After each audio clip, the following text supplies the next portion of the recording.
להתראות. כן, הנה עוד אפליקציה שכדאי לכם להכיר, בטח אם אתם גרים או מבקרים בתל אביב, אבל היא פועלת בכל הארץ. כל מי שמחובר מקבל התראה על פינוי חנייה, מי שמפנה מקבל צ'ופר אם הוא רק ימתין לכם, ומעיין פרילוק ניסתה את זה. ערב טוב לך. היי שרון. אתה יודע כמה זה מתסכל לחפש חנייה, במיוחד בתל אביב? כן.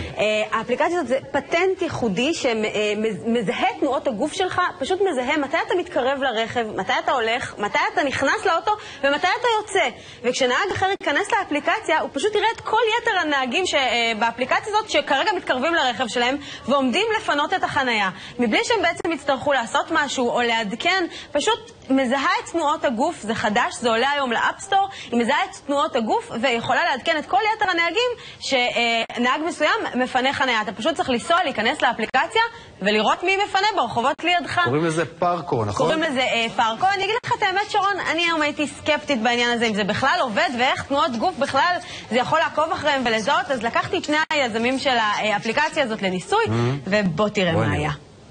טוב, אנחנו עושים עכשיו ניסוי, אנחנו בשדרות בן גוריון, ואתה אומר שביקשת מחבר שלך לפנות פה איפשהו באזור חנייה. נכון. ומה אני אמורה לעשות? פשוט להיכנס לאפליקציה, ללחוץ על לחפש. הוא לא עושה שום דבר, הוא רק הולך וזה מזהה אותו, נכון? נכון. אוקיי, האמת היא אני סקפטית, אבל אנחנו נעשה את הניסוי. אני אוכיח.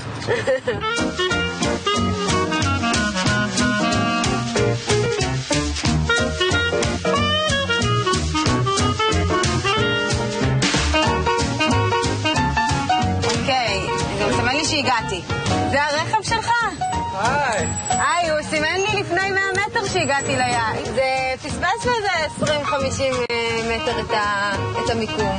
נכון, זה כמה רכבים לפה או לשם, אבל לפחות את יכולה לראות איזה רכב יש לי ותמונה שלו. אוקיי, לפחות תפנה לי את החנייה. בטח.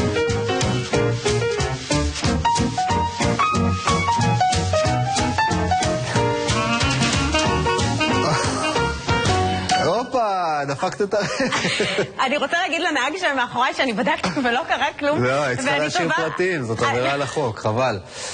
בכל אופן, ראינו שזה עובד, רק לא הכי מדויק בעולם. זה לא הכי מדויק בעולם, אבל נהג שיחכה לנהג השני, זאת אומרת, ברגע שאתה מסמן שאתה מחפש חניה, הנהג השני רואה את זה, וזה מופיע לו ב-SMS, ואם הוא מחכה, או באמת מתבצעת החלפה שכזאת, אז הנהג הזה מקבל פרס, ויש פרסים דווקא מאוד נחמדים, צ'יפס במסעדה ליד, כוס יין, קפה וכולי וכולי. וכל שיתופי הפעולה שלהם עם גורמים מסחריים. זה כל שיתופי הפעולה, וכל עוד אנחנו מרוויחים מזה, אז מה אכפת לנו? בואי נשמע רגע איך היזם מסביר איך בדיוק זה עובד. איך זה בדיוק עובד, הנה.